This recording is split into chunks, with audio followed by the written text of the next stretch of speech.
Bueno, pues a continuación vamos a dar paso a la segunda mesa de la tarde.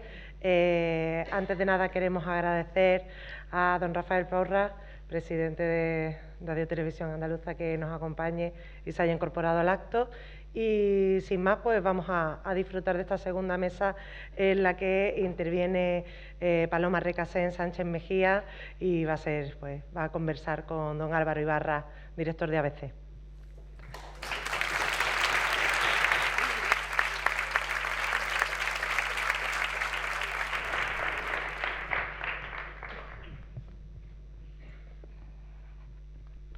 Me siento muy pequeñita aquí, después de haber estado sentada aquí Nuria, pero en fin. Bueno, en primer lugar, muchas gracias a la Fundación Manuel Alcántara, también a la Fundación Cajasol, a Nuria Esper con José Antonio por el rato tan magnífico que nos ha hecho pasar a todos.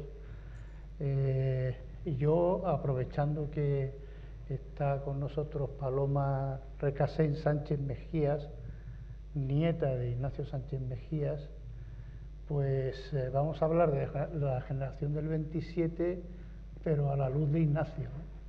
Sí. Ignacio Sánchez Mejías es el mecenas que hace posible la famosa reunión de Sevilla del Ateneo, que en realidad no se celebró en el Ateneo, porque se estaba preparando la cabalgata, amigo de casi todos los miembros de la generación del 27, especialmente de Alberti, de Lorca, de Bergamín, de los poetas sevillanos que se agrupaban en torno a la revista Mediodía, como un tal Luis Cernuda, que después ha acabado siendo uno de los grandes representantes del 27.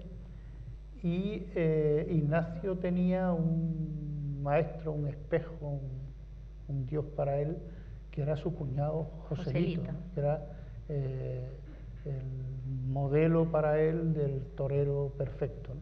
Sí, para él y para mucha otra gente. Yo de toros no sé prácticamente nada, porque, bueno, en mi casa y mi madre cuenta siempre que en su casa, en El Pino, tampoco se hablaba mucho de toros, ¿no?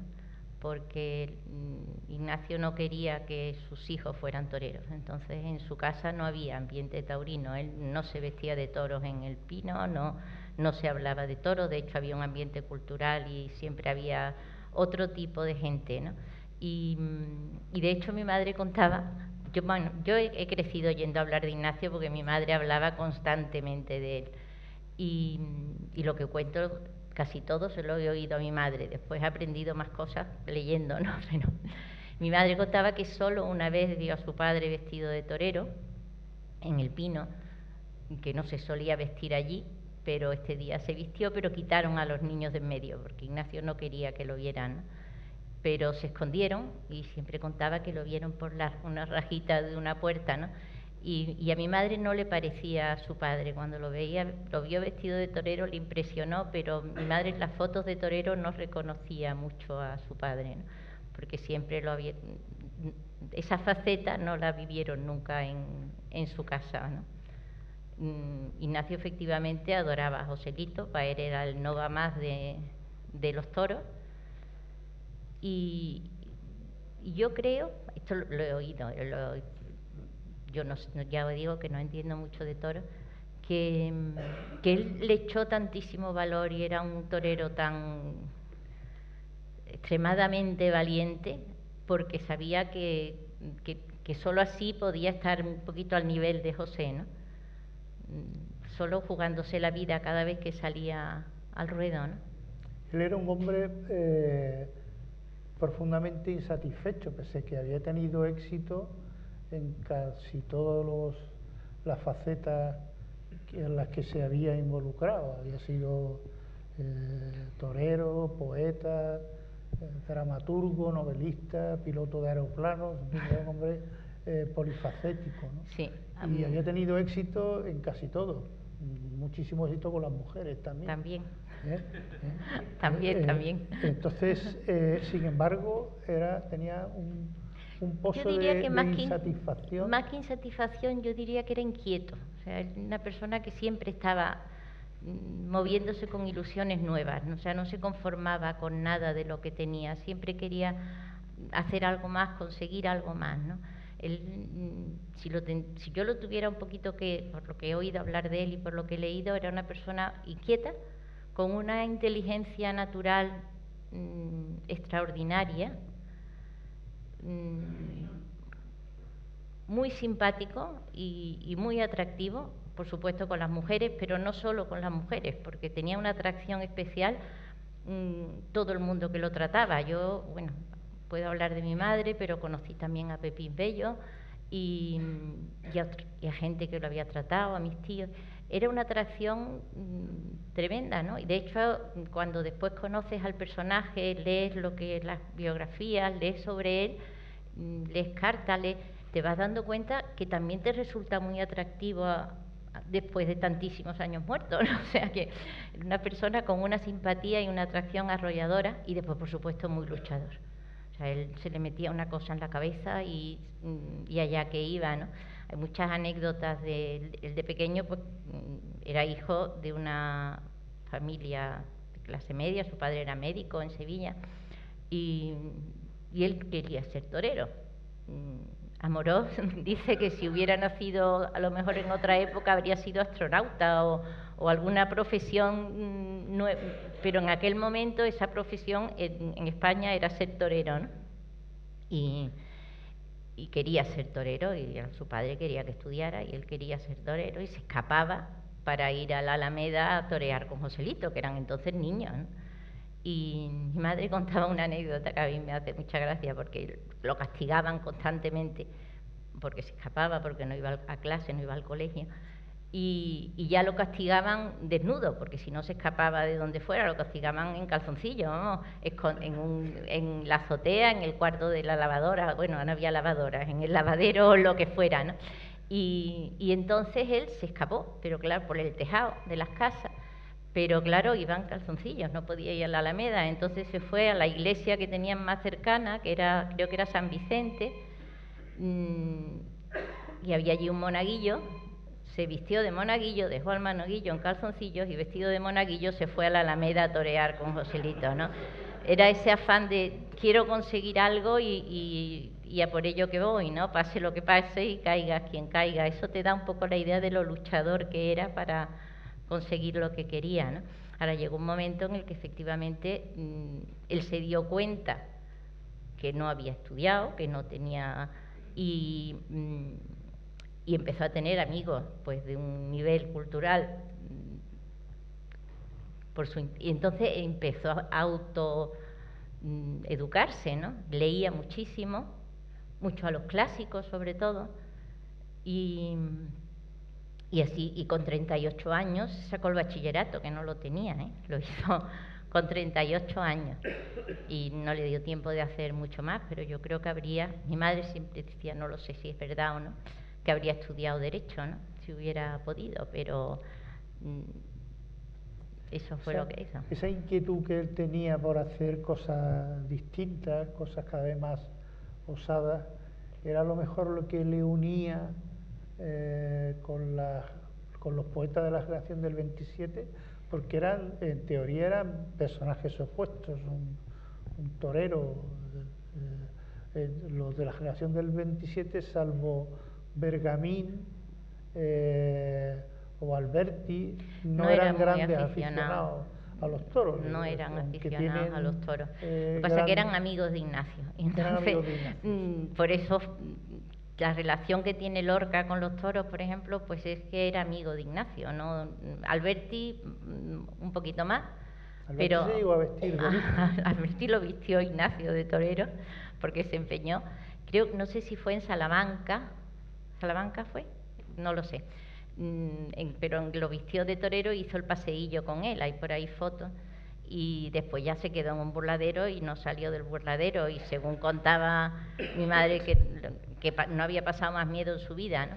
Y estuvo en el burladero todo el rato, ¿no? Pero fue esa relación de amistad, lo que eran amigos. Entonces él a él yo creo que todo lo que se esforzó para llegar a ser alguien en el mundo de las letras y eso también fue por ponerse a la altura de la gente que tenía alrededor, ¿no? Y de hecho, hombre, no se puede comparar con la explosión de cultura que hablaba antes Nuria, ¿no? Pero escribía muy bien, ¿no? Y bueno, pues tuvieron éxito sus obras de teatro también, Sin Razón, Raffles, bueno, Raffles no se llama más, ni más ni menos, ¿no? Tuvieron éxito y escribía bien, o sea que él leía, yo eso me gusta mucho porque él leía mucho a los clásicos y de hecho en alguna carta le dice a mi abuela, a través de una carta que le escribe a mi madre, dile a tu madre que lea los clásicos y que los escriba como hago yo, porque él se formó así, ¿no? Y en concreto leía mucho y le gustaba el Quijote, ¿no? Para él, aparte de los poetas y eso, pero al Quijote le tenía... Y de hecho mi madre contaba que le regaló, siendo muy chica, le regaló un Quijote. Y mi madre siempre decía, dice, pero no un Quijote para niños, un Quijote de verdad. Y dice, yo que era muy buena, pues como me lo había regalado mi padre, me puse a leerlo. Y la pobre tendría 8 o 9 años, ¿no? Si yo recuerdo a mi padre que se asomaba a mi cuarto y me veía leyendo el Quijote y se reía. Y yo pensaba, ¿por qué se reirá con lo que a mí me está costando leer esto, no? Claro, pero siempre que los niños estudien, que se esfuercen, que aprendan inglés, que en aquel momento lo que se estudiaba era francés, ¿no? Y ahí, una de las veces que fue a América en el barco, estaba con una familia inglesa y 2 niños, y claro, eran ingleses, hablaban inglés, ¿no? Y él escribe y dice también que estudien inglés porque es lo que les va a servir para más adelante, ¿no? La importancia del inglés, que en aquel momento tampoco se veía que fuera la importancia del inglés, ¿no? Era como, tenía una visión como más lejana, y de hecho mi madre, que en aquella época las mujeres no solían estudiar en la universidad, mi madre estudió en la universidad, ¿no? Hizo ciencias químicas y había 3 alumnas en aquel momento en la facultad de química. Y eso fue mi abuelo el que metió ese afán de formarse, de estudiar, de salir adelante. Tu madre era su hija preferida, ¿no? Porque él en su biografía, que no está escrita por él, está recreada por otros escritores, constantemente habla de Piruja, que es tu madre. Piruja, mi madre, sí. Y que era la que tenía, en fin, toda la documentación que queda de él, que ahora la tendrás tú. Está en el museo, está en el la museo hemos cedido. Sí, mi madre, o sea, eran 2 hermanos y después un tercer, mi madre siempre decía su hermano, pero en realidad era primo, ¿no? Era el padre bueno, un hijo de Aurelio, ¿no? De un hermano de Ignacio. Ya siempre hablaba de 3 hermanos, pero ella era la niña, claro, y era el ojito derecho de su padre.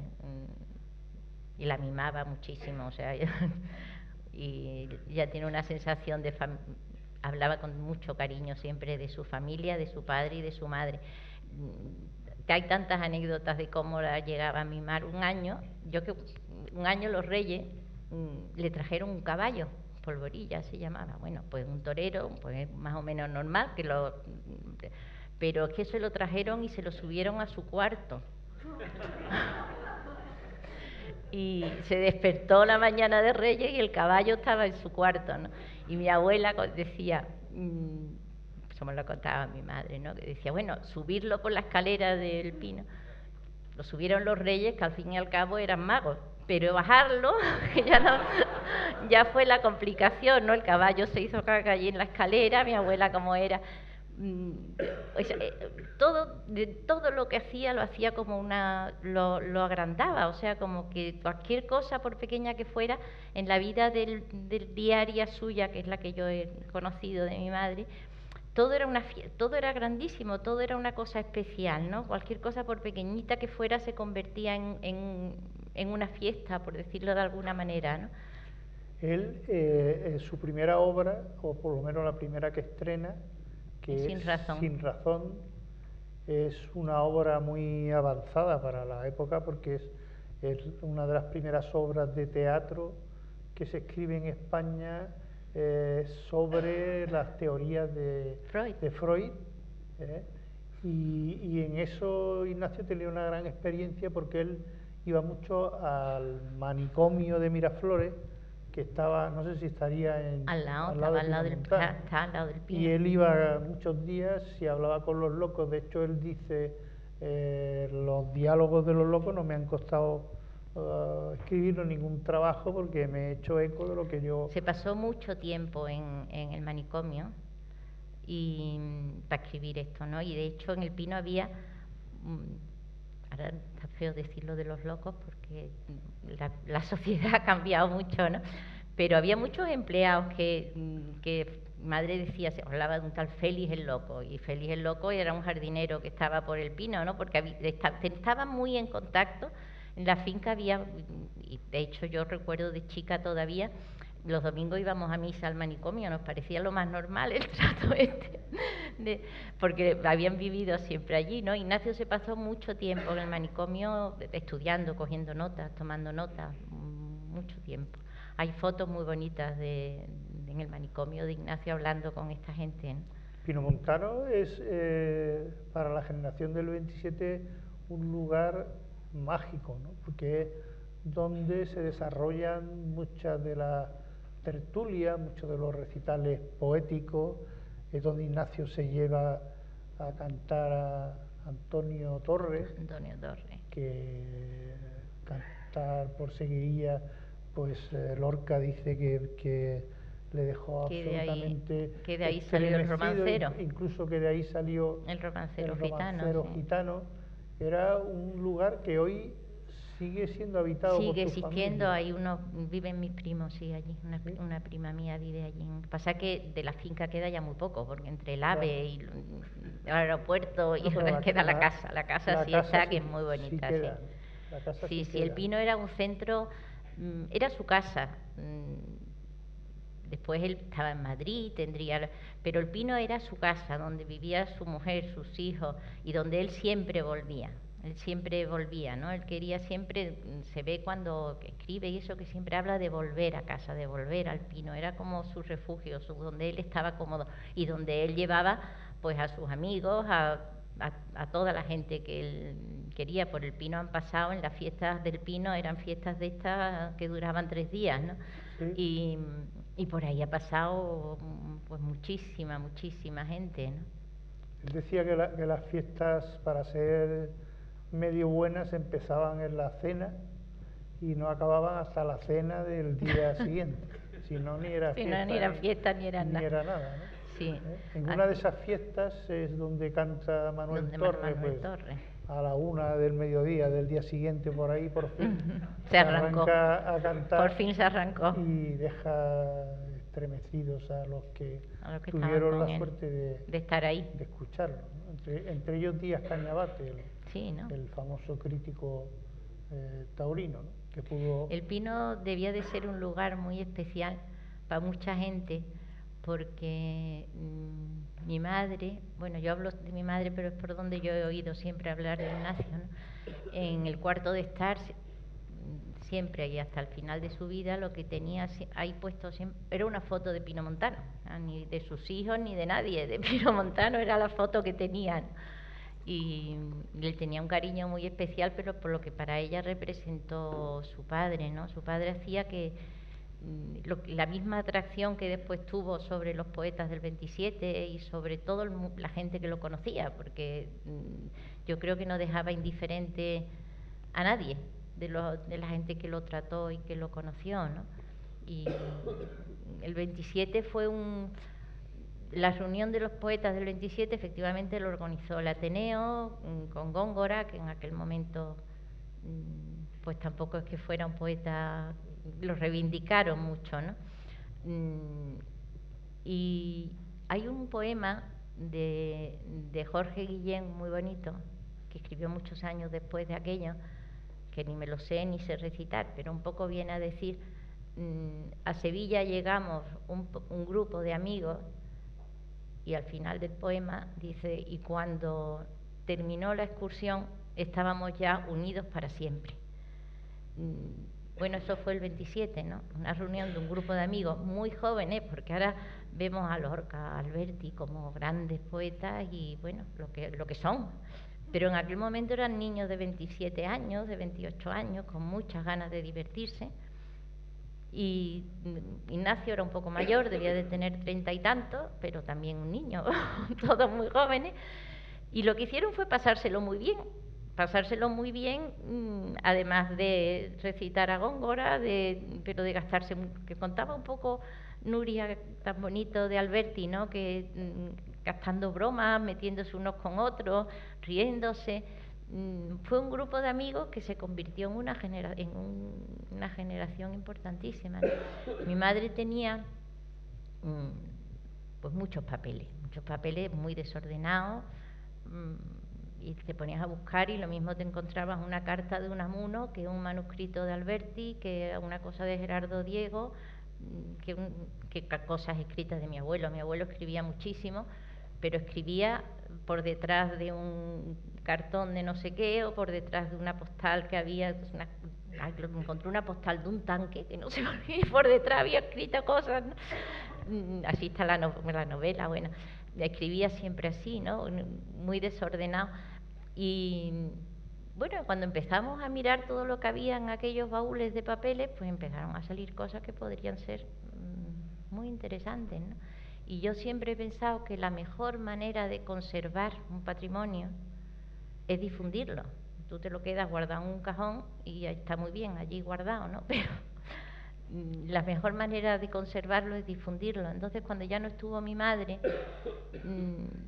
¿qué hacemos con esto, no? Nosotros somos 5 hermanos, pero la siguiente generación ya son muchos más. Y entonces fue cuando hablamos los hermanos y decidimos pues que lo mejor era cederlos de alguna manera, ¿no? Al final, bueno, después de varios intentos pues montamos con la ayuda del Ayuntamiento de Manzanares, que Manzanares fue donde cogió el toro que mató a Ignacio, y hay una peña taurina allí estupendísima, cultural. Bueno, pues un archivo museo, ¿no? Y la verdad que está muy bonito, algunos de los que estáis aquí lo conocéis, pero sobre todo es una manera de que aquello se conozca y no se pierda, ¿no? Y a mí me ha impresionado la respuesta de la gente, ¿no? El de que la gente ha descubierto un poco la figura de Ignacio, porque, hombre, es una persona conocida, pero mundialmente conocida por el llanto. Pero había gente que se pensaba que igual Ignacio ni existía, sino que era algo que se había inventado Lorca, ¿no? Y es un personaje con mucha historia detrás, con una personalidad muy fuerte, un atractivo grandísimo. Y bueno, y hemos conseguido no, tengo que darle las gracias sobre todo a Antonio Fernández Torres y a Andrés Amorós, que han hecho de un cajón de papeles un archivo maravilloso, ¿no? Y hay pues muchas cosas. Él, cuando ya ha escrito sus obras de teatro, la novela, aunque no se publicó, pero ¿Se ha publicado? Bueno, se ha publicado, pero muchos años después. Sí, muchos años después.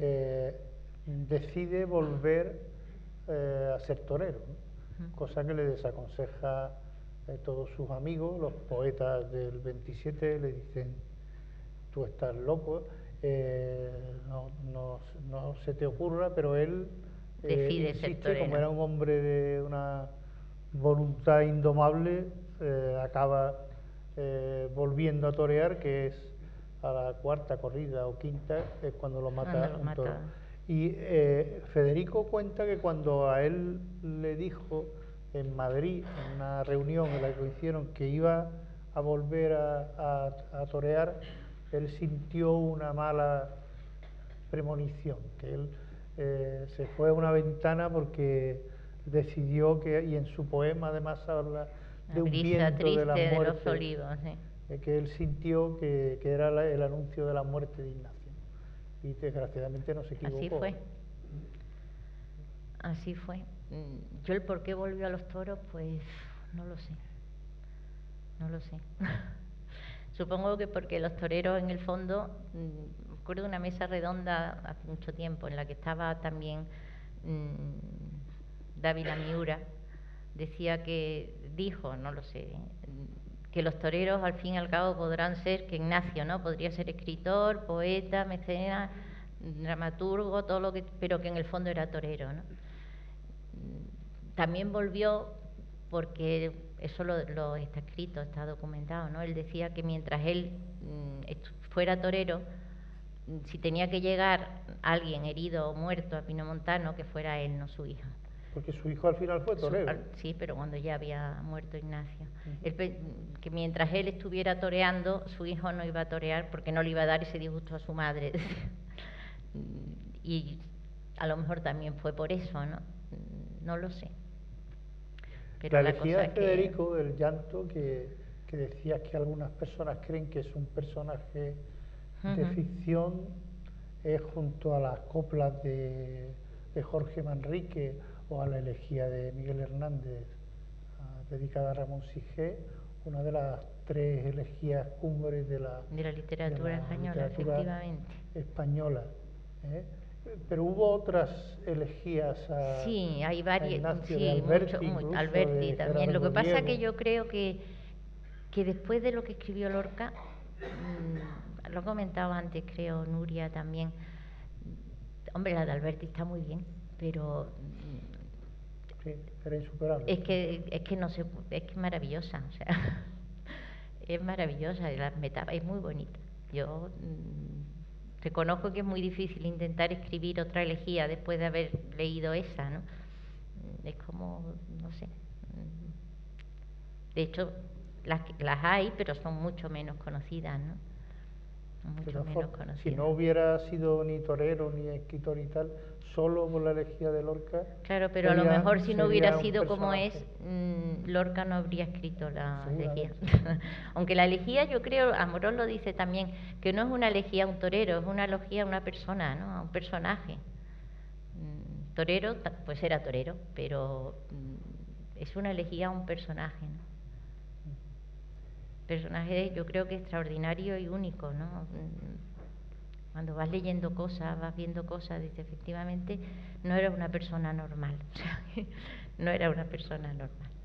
Alberti, que era de todos los poetas de la generación, quizás el más amigo era Alberti. Sí, yo creo que además que a través de Alberti fue como conoció a Lorca, ¿no? Era muy amigo suyo, era muy amigo. De hecho, de lo que más hay en el archivo son cosas de Alberti, manuscritos y dedicatorias. Y una de las cosas que hay muy graciosa, graciosa, no sé si es graciosa, es el poema Ignacio. Bueno, ya has dicho que Joselito era para él, pues él no va más, ¿no? Cuando murió Joselito, él le pidió a Rafael que escribiera una elegía a Joselito, y Rafael, bueno, pues sí, ya la escribiré, no le hacía mucho caso, y él te insistía, ¿no? Y una de las veces, pues llegan a Madrid, habían ido a Madrid, llegan al hotel, y Ignacio habla con Alberti, llegaron a la habitación, cogió la llave, le dijo, lo cerró, y le dijo, no comes, ni bebes, ni sales hasta que no la escribas. Y efectivamente la escribió, porque querría salir, ¿no? Y este manuscrito es una de las cosas que tenemos, ¿no? Que es muy bonita, es una poesía bonita de Alberti, la verdad. Para hacer eso tienes que ser muy amigo de una persona, si no, no lo puedes hacer, ¿no? Alberti se enteró de su muerte unos días después, porque estaba en Moscú, estaba ya por allí enredando con María Teresa. Pero pese a su profunda amistad, a tu abuelo no se le conoce militancia política. Ninguna. No, fue un hombre no era una persona muy liberal, yo creo, muy avanzado, pero no tenía militancia política, y de hecho tenía además amigos en todas partes. A veces cuando intentan encasillarlo por las amistades, era íntimo amigo del general Sanjurjo, por ejemplo, ¿no? Y era amigo de esta gente, y era amigo le tenía también mucha admiración a Millán Astray, o sea que no era político, ¿no? En absoluto. Pero a la vez subvenciona la revista Mundo Obrero, sí, porque y la República le nombra presidente de la Cruz Roja. De la Cruz Roja.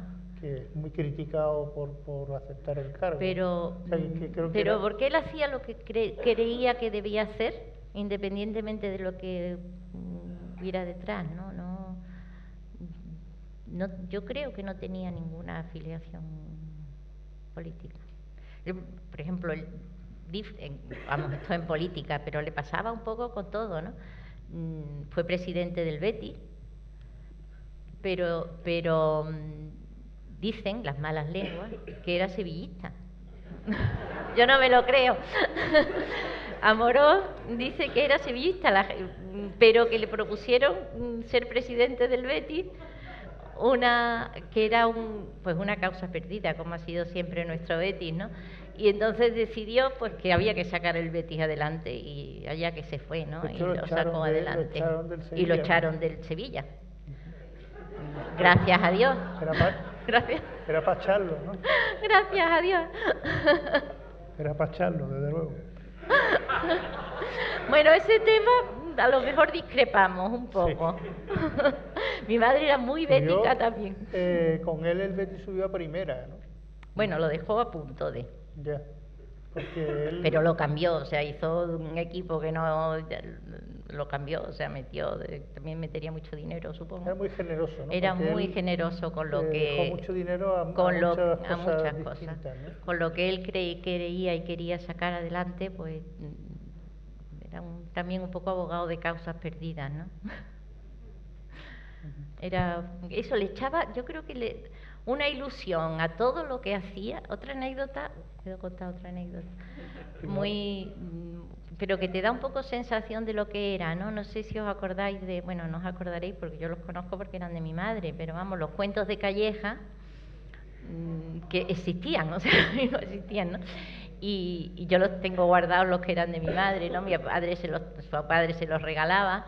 Y uno de los personajes de esos cuentos era Pinocho, pero no el Pinocho de Disney que conocemos, sino un Pinocho que era un detective y que organizaba, bueno, pues iba a la India, iba a América, bueno, historias de aventuras, ¿no?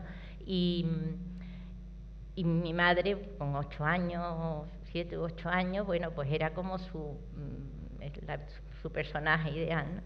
Y el abuelo su padre llegaba de viaje y decía: Pirujita, en la estación de París me he encontrado a Pinocho, hemos desayunado juntos y me ha dado recuerdos para ti, no sé cuánto.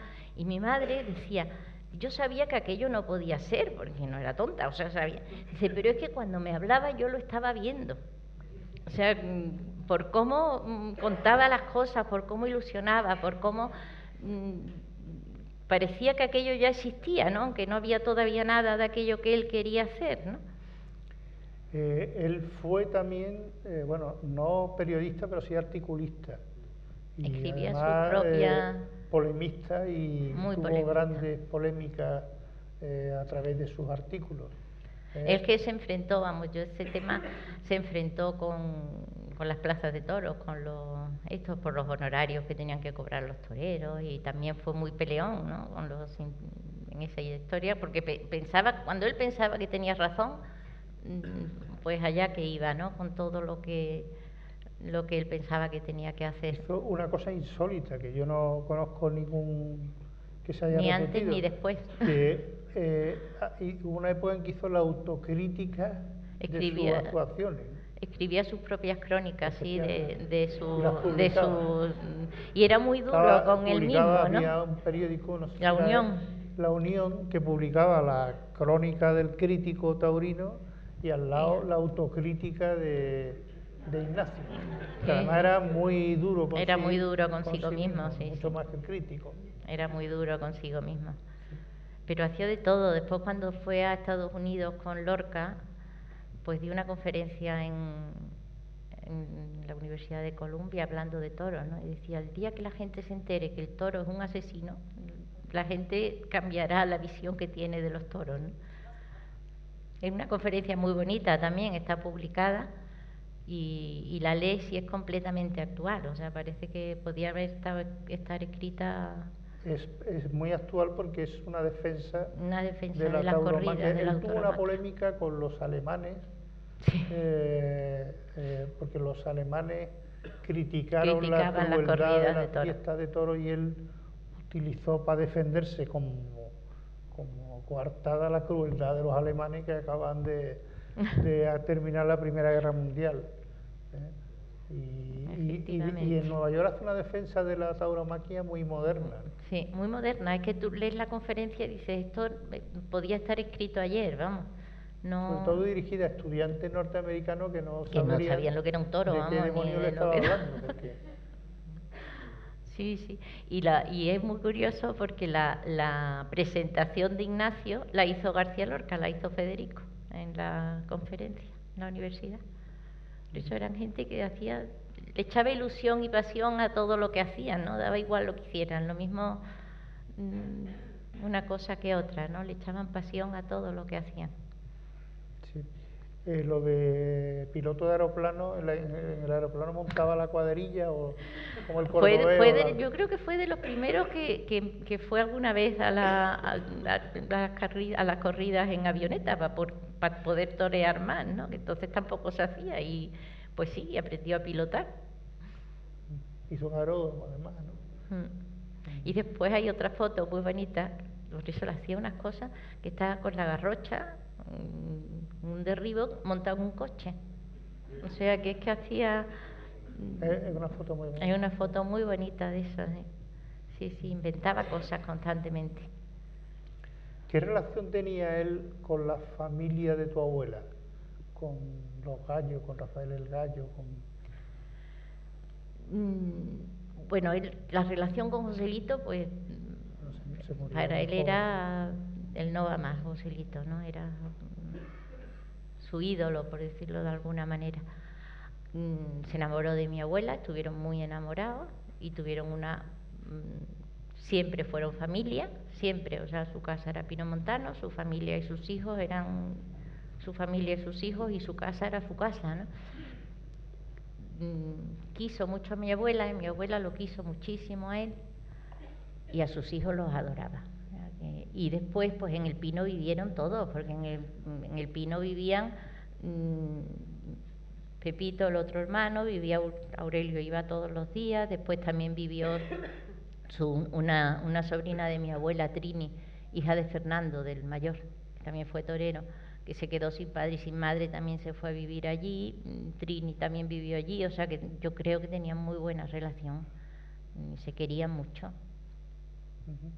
Y con la Sevilla de los años, ¿no? Era una época política en la que había mucha crispación, en Sevilla había muchas desigualdades, los barrios obreros se sublevaban, es decir, él ¿qué relación tenía con la ciudad? Eso no te lo podría contestar, no lo sé. Pero era respetado, ¿no? Porque... Sí, respetado, sí. En aquellos años sí, él estuvo unos años fuera, estuvo en América, pero después cuando volvió, yo creo que sí, que la gente, porque además él era un personaje, o sea, que un personaje conocido, ¿no? Su actividad literaria la volcaba más en Madrid que en Sevilla, ¿no? Sí, yo creo que donde tenía él el ambiente era más en Madrid que aquí. De hecho, el estreno de Sin Razón fue allí. Era también donde estaba la vida cultural en España, estaba en Madrid, o sea que estaban sus amigos, estaba la residencia de estudiantes, estaba todo ese mundo, ¿no? ¿Y la novela? La novela es curioso. ¿Cómo se ha editado? Porque... La novela es curioso, porque se conocía un capítulo de la novela, él era un personaje en Valladolid, después de una corrida, pues se vistieron todos elegantísimos y en un hotel pues leyó un capítulo de la novela a sus amigos y él estaba escribiendo esta novela y eso es lo que se conocía, ¿no? Y cuando el centenario de García Lorca estuvo Amorós en Sevilla y dio una conferencia y habló pues de que existía, te habló de Ignacio y del 27, cuando quiera me callo. No, yo no sé, aquí el maestro. Y entonces habló de la novela, de que solo se conocía este capítulo, que nosotros hemos creído siempre que la novela se llamaba Mariquilla, la de las perlas negras, porque era como se llamaba lo que ponía allí en el capítulo. Y mi madre hace mucho tiempo, de repente un día me dio una bolsa de plástico con muchos papeles y me dijo, esto es la novela. Yo intenté leer aquello, pero era imposible, o sea, eran distintas cosas, unos con lápiz, otros corregidos, otros... La única que estaba mecanografiada era Mariquilla, la de las perlas negras. Y entonces, cuando acabó aquella conferencia de Amorós, me acerqué y le dije que yo tenía la novela. Y me dijo, pues estupendo, maravilloso. Digo, pero yo creo que es ilegible, o sea, que no podemos hacer nada con ella. Me dijo, bueno, déjamela y la miramos. Y claro, Andrés tiene muchos tiros dados, entre otras cosas, y se dedica a esto, con lo cual lo hizo muy bien. Y me dijo que sí, que se podría publicar, que estaba sin terminar, que estaba inconclusa, pero que podríamos intentar publicarla. Y de hecho la publicamos en el 2009, creo que fue. Hizo una introducción amplia, porque la novela le faltan cosas, no está terminada, pero sí que publicó los capítulos y la verdad que, bueno, pues es interesante, ¿no? Y sobre todo otra faceta suya que yo creo que no le dio tiempo a terminarla, porque de hecho está inconclusa, ¿no? Es como, hay cosas como muy sueltas, pero es curiosa, es muy interesante. Tiene otras obras inconclusas, pero que tiene mucho menos material, ¿no? Claro, hay muchas cosas escritas que hay. Bueno, ¿Está en el museo? Hay algunas en el museo, pero en el museo está más bien todo lo que ya está más trabajado. Ya. Hay cosas que todavía que estamos en ello, porque ya os digo, escribía completamente muy desordenado. Hay poesías que están por ahí. ¿La con Alberti, con Unamuno, con Federico, está en el museo? En el museo, eso está prácticamente todo en el museo, sí, sí. Con Unamuno no es que hubiera correspondencia, sino que en un momento en el que tuvo un problema con la censura y le censuraron cosas y así, él se defendió, bueno, pues era muy peleón. Pues Unamuno le escribe diciéndole más o menos que no lo conoce, pero que ha oído hablar mucho de él, que muy bonito porque lo trata como, sé que has escrito, que has publicado, y como compañeros, ¿no? Como escritores, y dices, Dios mío, don Miguel, ¿no? Y como uniéndose y apoyándolo para que siga luchando contra la censura, ¿no? Una carta breve, pero muy bonita.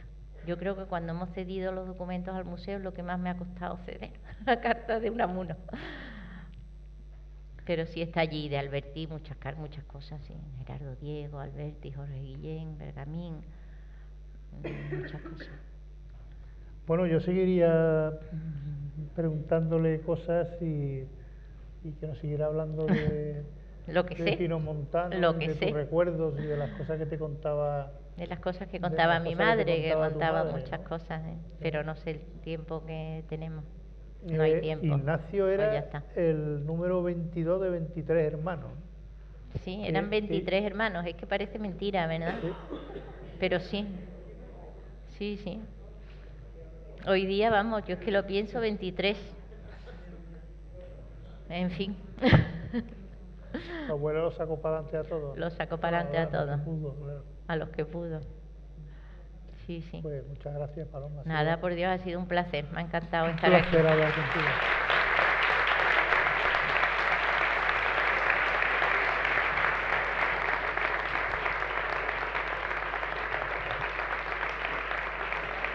Bueno, para terminar, darles las gracias, por supuesto, a todos los que han venido y nos han acompañado en esta maravillosa jornada. A Nuria, a Paloma, a los directores de los medios que han llevado el acto estupendamente. Paloma, ha sido un descubrimiento escucharte, y a Nuria, a mí ya me hipnotizó en el primer acto, que ustedes no pudieron asistir porque fue en Málaga, pero yo tuve la suerte de asistir y ya me dejó hipnotizada. Con lo cual, muchísimas gracias. Don Antonio Muñoz, muchas gracias por acompañarnos. Antonio Pedraza, de la Fundación Manuel Alcántara, es un placer, como siempre, colaborar con vosotros. Con lo cual, muchas gracias y espero que hayan disfrutado. Gracias.